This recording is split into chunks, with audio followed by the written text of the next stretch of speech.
우리 찬양단의 그 찬양 고백이 우리 모두의 고백이 된 줄 믿습니다. 주님 앞에 우리가 이 자리에 이 시간에 모였습니다. 우리를 부르신 하나님의 초청에 우리를 응답하며 나온 줄 믿습니다. 여러분 모두 저녁 식사하고 오셨나요? 다행입니다.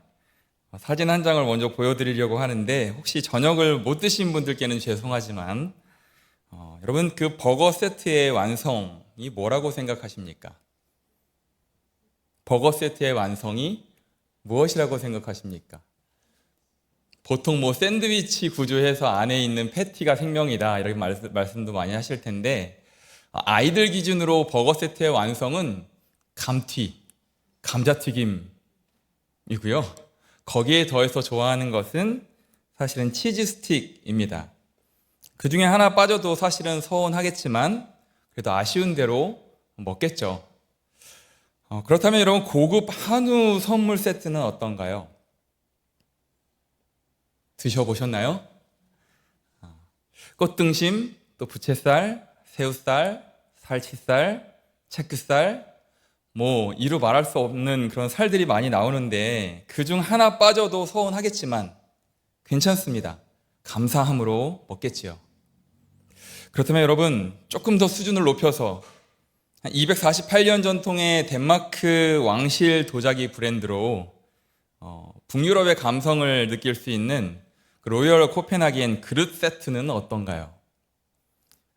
처음 보시는 분들도 계실 터이고 또 알고 계신 분들도 계실 것입니다. 특히 로열 코펜하겐이 매년 연말에 다가오는 새해를 기념해서 선보이는 그러니까 이어 플레이트, 그러니까 매해마다 생산해내는 그릇 해서 그 이어 플레이트라고 하는데 하단에는 그 그릇의 아래쪽에는 그 해당 연도가 표기되고 또 특별히 한정 수량만을 생산하기 때문에 굉장히 희소성이 있는 가치 있는 선물용 그릇입니다. 그러니까 해당 연도가 지나면 몰드라고 하죠. 그 틀, 주형을 파기하기 때문에 선물이나 또 소장용으로 매우 높은 가치를 지닌 작품 같은 제품입니다. 그 다음 사진을 보여주시면 크리스마스를 이제 그린 작품인데 이것을 한정으로 그 생산을 해서 다음 해에 내놓기 때문에 이것은 그 해에만 한정된 수량만 판매할 수 있는 소중한 선물용 그런 제품, 저는 작품이라고 부르고 싶은 그런 제품입니다. 그런데 여러분 만약에 이 중에 하나라도 이 그릇 세트 중에 하나라도 깨진다면 혹은 잃어버린다면 그것을 너무나도 아끼는 분의 마음은 깨진 그릇보다 아마도 더 산산조각 날지도 모릅니다. 집안에 한동안 냉기가 흐를지도 모르죠.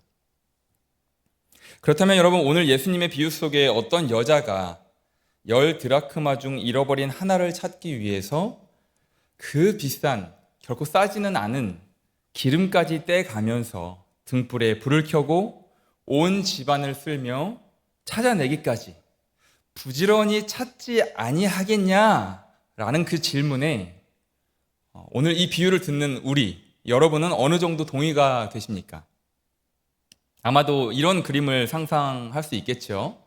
여인이 불을 켜고 온갖 집안 구석구석을 샅샅이 찾는 구석구석 찾는 그런 그림입니다.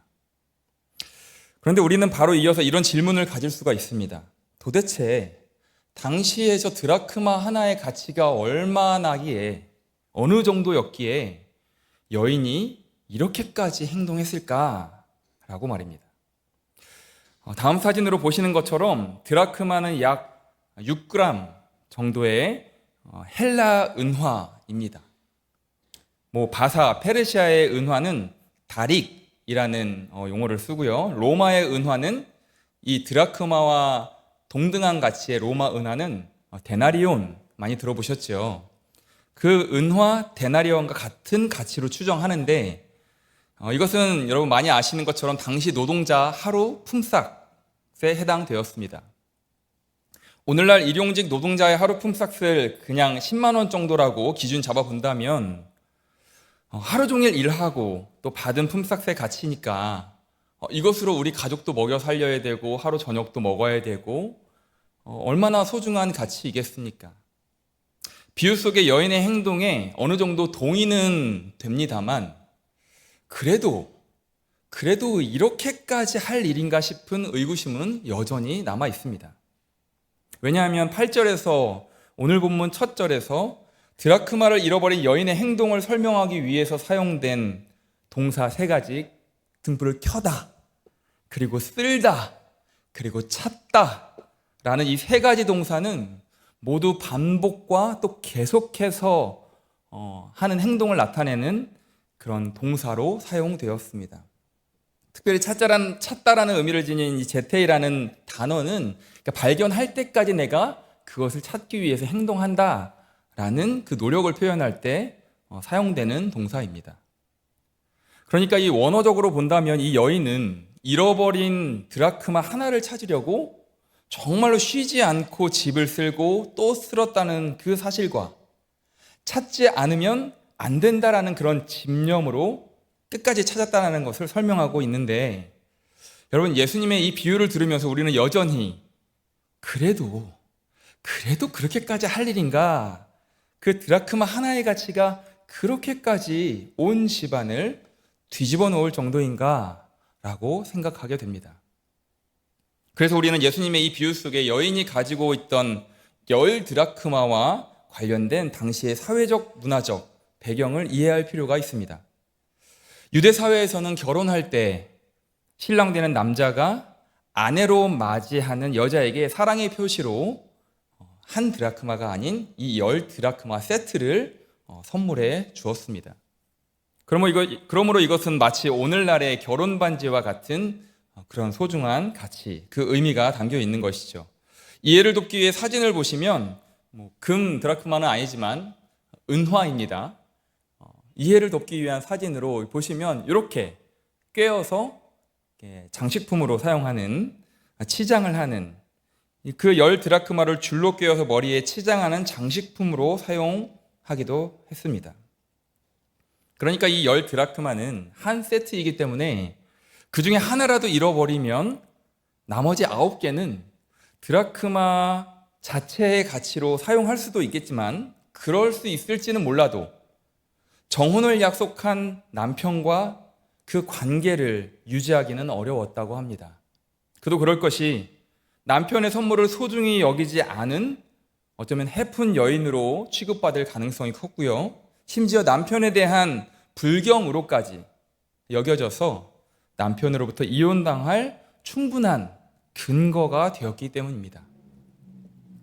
데나리온 하나는 노동자 하루 품삯의 가치이지만 사랑의 증표로서 남편이 선물한 이 10드라크마 중에 하나가 빠진 드라크마 세트는 여인에게 노동자 하루 품삯의 가치에 비할 바가 아닌 여인의 인생을 좌지우지할 수 있는 그런 매우 소중한 크나큰 가치였던 것입니다.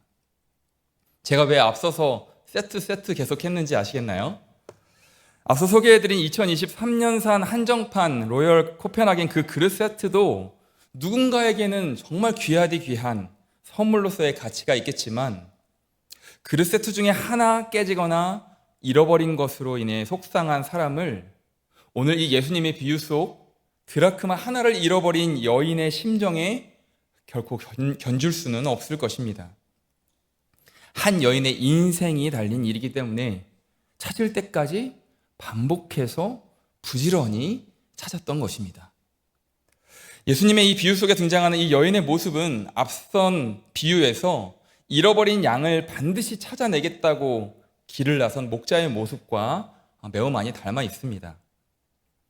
두 비유 모두 잃어버린 영혼을 찾으시는 하나님 아버지의 열심과 또 그 잃은 영혼을 되찾았을 때 진실로 기뻐하시는, 그래서 잔치를 베푸시는 하나님 아버지의 마음을 말씀하고 있습니다.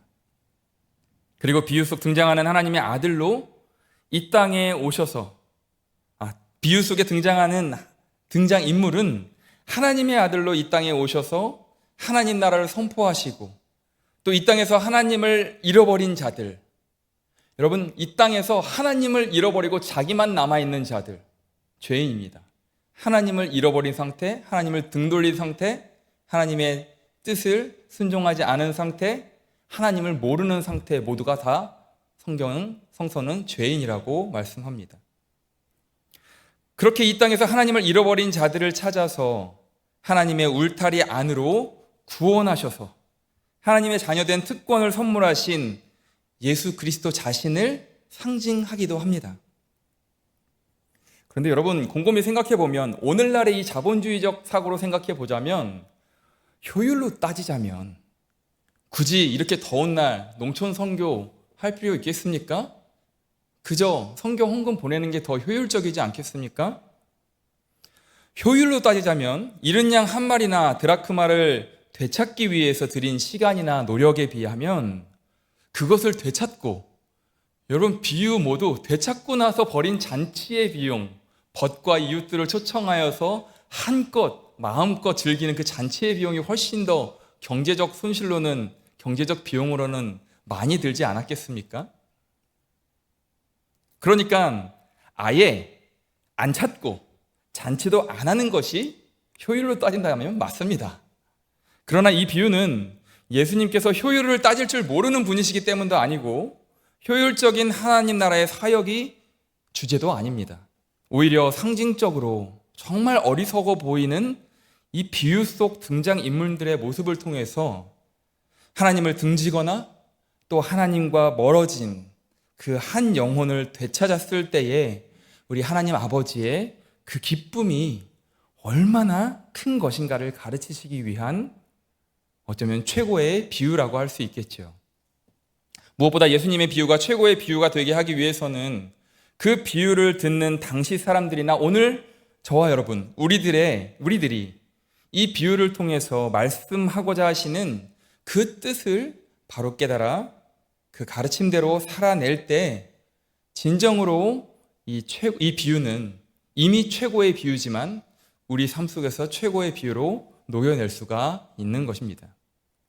바라기는 이 비유를 통해 잃은 것을 되찾고자 하시는 하나님 아버지의 마음을 우리가 다 공감한다고 감히 말할 수는 없겠지만 그 크신 사랑의 그 일부분이라도 분명하게 느끼며 그 마음을 살아낼 수 있는 우리 모두가 되기를 소망합니다.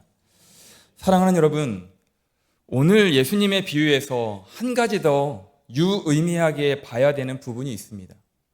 잃은 양의 비유가 너희 중에 어떤 사람이 라는 표현으로 시작하는 것처럼 오늘 본문의 비유는 어떤 여자가로 시작한다는 것입니다.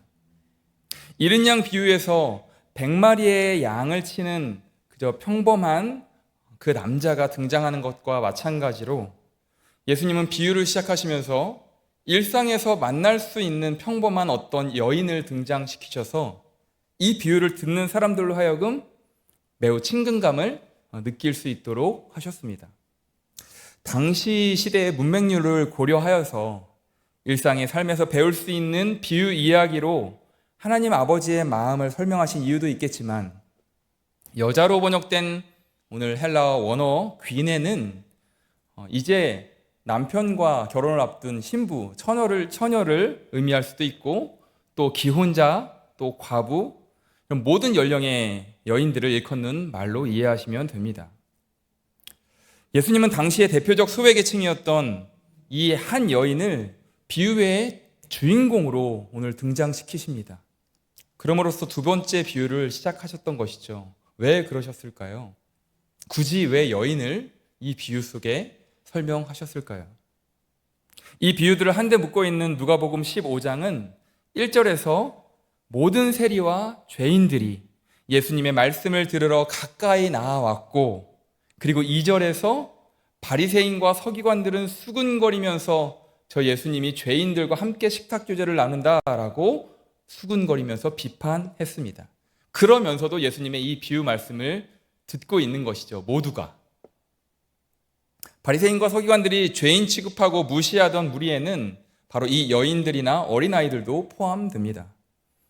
그러므로 예수님은 이 한 여인을 비유 속 주인공으로 거론하심으로써 당시에 소외되고 천대받았던, 정말 게을러서 소외되고 천대받은 사람들이 아니라 그 사회적 구조, 어쩔 수 없는 그 구조 때문에 정말 잘 사는 기업들, 그 사람들은 잘 먹고 이들은 율법조차도 잘 지킬 수 없는 그런 일상의 삶을 살아내고 있는 그 사람들이 다수였기 때문에, 그래서 율법을 지키지 못해서 죄인 취급을 당할 수밖에 없었던 그런 이들의 삶에 예수님은 관심을 더 기울이셨습니다. 여러분, 공관복음 중에 하나인 누가복음은 특별히 여인의 복음이라는 별명을 가지고 있습니다. 유대인 사회에서 여인들은 남자들의 부속물로 여겨졌음에도 불구하고, 소유물로 여겨졌음에도 불구하고, 이 누가복음에서만큼은 여인들에 대한 진술이 굉장히 많이 나옵니다. 서론부터 결론에 이르기까지 안 나오는 것이 없을 정도입니다. 1장부터 마리아와 엘리사벳이 등장하는가 하면 이런 예수님을 목격하는 안나의 이야기가 바로 이어서 2장에 등장합니다. 그리고 7장은 나인성 과부의 이야기, 그리고 8장은 그 유명한 혈류증 여인 이야기를 소개합니다. 불의한 재판관을 설득하는 과부가 18장에 등장하는가 하면 두 렙돈을 바친 과부도 누가복음 21장에 등장합니다. 그리고 마지막에 예수님의 죽음을 피해서 무서워서 도망갔던 제자들과는 상반되게 십자가를 지키던 이들은 바로 여인들이었고, 부활의 아침에 예수님을 최초로 목격한 이들도 역시 여인들이었습니다. 오늘 말씀을 듣고 있는 여성분들은 좀 뿜뿜하셔도 좋을 것 같고요. 그렇다고 남성분들은 너무 의기소침해하지 않으셔도 좋겠습니다. 모두가 다 예수님의 제자는 누구인가? 또 우리가 어떤 마음으로 예수님을 따라야 되는가를 말씀하고 있는 것이지, 남자다 여자다를 말씀하고 있는 것은 아니기 때문입니다. 그러므로 당시 실제로 소외받던 여인들과 그 어린이들, 모든 세리와 죄인들은 예수님의 이 비유를 들으면서 자신들도 하나님 나라의 잔치에 초대받을 수 있다라는 이 희망을 갖게 되었을 것입니다. 분명히요. 그리고 예수님의 이 비유의 목적대로 하나님 앞에 회개하며 돌이키는 역사가 일어났을 것입니다. 그리고 주인이 초대한 그 잔치에서 큰 기쁨을 함께 나누게 될 것을 꿈꿨을 것입니다. 여러분, 그런데 여기서 한 가지 문제는 그들과 함께 예수님의 비유를 듣고 있던 바리새인과 또 서기관들입니다. 예수님께는 이들도 하나님 아버지께는 이들도 하나님이 찾으시는 잃은 양들이기 때문입니다. 그들 중 이 비유 말씀을 들을 귀 있는 사람들도 분명 있었을 것입니다. 복음서를 보면, 또 사도행전을 보면 예수님께 호의적인 바리새인들도 등장하고, 또 회심한 유대인, 그리고 회심한 로마 백부장까지도 등장하기 때문입니다. 사랑하는 여러분, 이처럼 복음은, 하나님 나라의 기쁜 소식은 모두에게, 그 구원의 소식은 모두에게 열려 있고, 하나님 아버지의 입장에서는, 여러분, 우리 입장이 아니라 하나님 아버지의 입장에서는 모두가 잃은 양이었습니다. 이 땅에는 되찾은 잃은 양과 되찾아야 할 잃은 양만 존재할 뿐이죠. 자신이 죄인인 것을 아는 죄인과 자신이 죄인인지를 모르는 죄인, 그 두 종류로 크게 구분해 볼 수 있다는 말씀입니다. 크게는 예수 그리스도를 통해 하나님을 만나고 하나님 아버지의 사랑을 경험한 사람들과 그렇지 못한 사람들로 구분할 수 있을 것입니다. 그런데 이런 이분법적인 구분을 넘어서 조금 더 세심하게 세밀하게 들어가 보면 누가복음 15장을 시작하면서 예수님의 비유를 듣고 깨달아야 할 대상의 범주를 조금 더 세분화할 수 있을 것 같습니다. 하나님 나라에 대해서 예수님께 처음 듣는 모든 세리와 죄인들 뿐만 아니라 이미 하나님 나라에 대해서 듣고 스스로 그 울타리 안에 들어와 있다고 생각하는 바리새인과 서기관들도 자의든 타의든 지금 예수님을 비판하면서도 예수님께서 하시는 이 비유의 말씀을 듣고 있다는 점입니다. 이 무더운 여름 허락된 삶의 자리에서 성실하게 하루를 살아내시고 또 오늘 이 자리에 모여서 예배하는 여러분을 분명 하나님께서는 기뻐하실 것입니다. 우리는 어제도 그리고 오늘도 그리고 내일도 하나님의 다스림을 받는 백성, 그 자녀들로 살아갈 갈 것이기 때문입니다. 그러나 동시에 저와 여러분도 언제든지 예수님의 이 비유를 듣고 있는 바리새인과 서기관들이 될 수 있음도 우리는 기억해야만 합니다. 양무리의 본이 되라면서 사랑으로 권면했던 베드로 사도의 경고처럼 우리는 늘 근신하여서 깨어 있어야만 합니다. 우리의 대적 마귀, 이것을 헬라어로 번역하면 회방자라는 뜻이 더 강한데, 서두에 말씀드린 것처럼 하나님으로부터 멀어지게 하는 모든 것들, 영적인 것, 육적인 것, 그 모든 것들입니다. 이것을 다 마귀 통칭하는 것이죠. 하나님으로부터 멀어지게 하는 모든 회방자, 회방하는 것들이 그 우리의 대적 마귀가 우는 사자같이 두루 다니면서 삼킬 자를 지금도 여전히 찾고 있기 때문입니다. 사랑하는 여러분, 아마도 이 사진을 많이 보셨을 것입니다. 우리가 오늘 이렇게 편하게, 그리고 이렇게 시원한 곳이 없을 정도로, 어쩌면 집보다 더 시원할 정도로 이렇게 시원하게 앉아서 예배드리는 그런 안락한 예배당도 아니었던 그런 옛 시절에 아기를 포대기에 싸서 업고 또 바닥에 무릎 꿇고 기도하던 우리네 믿음의 그 선조들의 모습을 보여주는 사진이죠. 저는 이 사진을 볼 때마다 가끔씩 잊고 살았던, 그리고 당연하게 생각했던 어머니의 사랑을 다시금 깊이 생각하곤 합니다.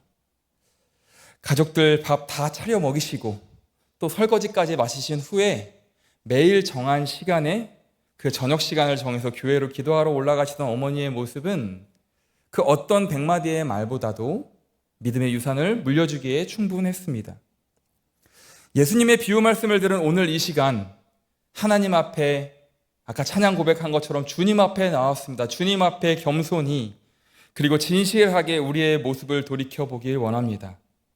설교자인 저 역시도 마찬가지입니다. 혹시 너무 지쳐있지는 않으십니까? 내가 바르게 가고 있는지 주위를 둘러볼 그럴 겨를도 없이 너무 정신없이 바쁘게만 달려가고 계시지는 않습니까? 인생의 분명한 목적 없이 그저 하루하루를 재미로 소비해버리는 이 현대 사회에서 우리는 정말 하나님의 자녀들로서 잘 살아내고 있습니까? 2023년산 로열 코펜하겐 그릇 세트도 가히 작품이라고 할 수 있는 그 세계의 한정품으로 그 가치가 뛰어난데 하물며 여러분, 하나님의 자녀된 저와 여러분을, 그 작품을, 하나님께서 우리를 향한 그 하나님의 가치는 어느 정도이겠습니까? 이미 우리의 영원한 신랑 되신 예수님께서는 우리에게 영원한 신부로서의 자격으로 구원이라는 선물을 허락해 주셨습니다. 하나님의 자녀라는 그 사랑의 증표를 이미 우리에게 부어주셨죠. 비유 속의 10 드라크마와 같은 완전하신 그 사랑의 증표로서 성령을 우리에게 부어주셨습니다. 그러므로 우리는 성령의 사람들로서 성령의 열매, 다 기억하시죠? 사랑의 열매, 희락의 열매, 화평의 열매, 인내의 열매, 자비의 열매, 양선의 열매, 충성의 열매, 온유의 열매, 절제의 열매, 이 9가지의 열매뿐이겠습니까? 생각나고 말할 수 있는 게 이것뿐이었으니까 이것으로 모아놨겠죠. 이 이상의 성령의 열매들이 바로 신랑 되신, 영원한 신랑 되신 예수 그리스도께서 우리에게 이미 10개의 드라크마로 주신 그 증표이자 성령의 사람들로서 마땅히 이거 외에도 살아낼 수 있는 그런 하나님의 은혜가 우리 삶에 이미 있습니다. 그러므로 우리는 그런 열매들을 맺어가야겠죠. 그렇다면 여러분, 이것을 위해서 우리가 되찾아야 할, 다른 사람을 생각하기 전에 나 말고 다른 이른 양을 지금 선교지에서 하나님이 찾고 계시겠지라고 생각하기 전에, 그것을 생각하기 전에 이것을 위해 먼저 나를 신부로 삼아주신 그 하나님의 그 사랑에 감사하며 되찾아야 할, 아니 어쩌면 잃어버리고 어쩌면 무뎌지고 또 망각하고 있는 그런 우리 자신의 잃어버린 드라크마 하나는 여러분 무엇입니까? 하나뿐일까요? 커 보이는 세상 앞에 하나님의 자녀로서 잃어버린 자존감일 수도 있습니다.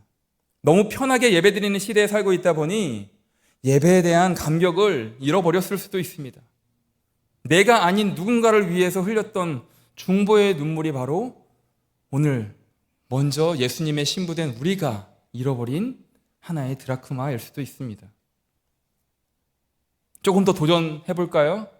선교가 진행되고 있고 선교에 나가 있는 고등부도 있고 이제 중등부 수련회 또 초등부도 튀르키예, 말레이시아 선교를 나가고 또 의료 선교 또 북방 선교 청년부 수련회 매번 하는 수련회 성경학교 단기 선교다 보니 잃어버린 한 영혼을 되찾기 원하시며 한 영혼을 바라보시는 그 하나님 아버지의 그 사랑의 마음을 다수가 아니라 우리 이만큼 했다가 아니라 정말 그 중에서도 한 영혼 한 영혼을 바라보았던 그 사역자로서의 내 잃어버렸던 드라크마 하나는 없는지 잃어버린 하나의 드라크마를 찾는 그 신부의 마음으로 먼저는 이미 우리에게 선물하셨으나 잃어버린 우리의 눈물, 우리의 열정, 예배의 감격을 회복하기 원합니다. 성령께서 우리의 연약함을 도우시기에 우리의 눈물 또 우리의 열정, 우리의 예배도 성령께서 다시금 회복시키실 것이고 되찾게 하실 것이고 우리는 마땅히 기도할 바를 알지 못하지만 성령께서 말할 수 없는 탄식으로 우리의 잃어버린 드라크마를 찾아 온전히 회복하기까지 우리를 대신하여 간구하십니다. 그렇게 우리가 먼저 잃어버린 우리의 드라크마를 되찾을 때 하나님께서 우리의 잃어버린 드라크마를 되찾은 우리를 보시면서 얼마나 기뻐하시겠습니까? 그리고 더 나아가서 그 다음에 더 나아가서 우리를 통해 선교지에서 수련회 성경학교 그 장소에서 우리를 통해 잃어버린 되찾고자 하시는 그 영혼들을 하나님께서 되찾으시고 하나님께서 무한하신 기쁨으로 하나님의 역사를 이뤄가실 줄 믿습니다. 그 놀라운 하나님의 역사에 가장 고귀한 작품들로 쓰임받는 우리 모두가 될 수 있기를 주님의 이름으로 간절히 축원합니다. 우리 말씀을 기억하시면서 주님, 우리의 잃어버렸던 주님께서 주셨던 그 성령의 감동, 예배의 감동, 감격, 흘렸던 눈물들, 나를 위한 눈물을 넘어 누군가를 위해서 대신 중보하며 흘렸던 그 눈물들을 회복하며 예수 그리스도께서 우리에게 주셨던 그 은혜, 그것을 다시금 되찾아 하나님께 기쁨이 되는 제가 먼저 될 수 있게 해주십시오. 그리고 나아가 우리를 통하여서 하나님께 영광 올려드리는 우리가 되게 하여 주시기를 원합니다. 우리 그 결단 담아 함께 찬양 드리겠습니다.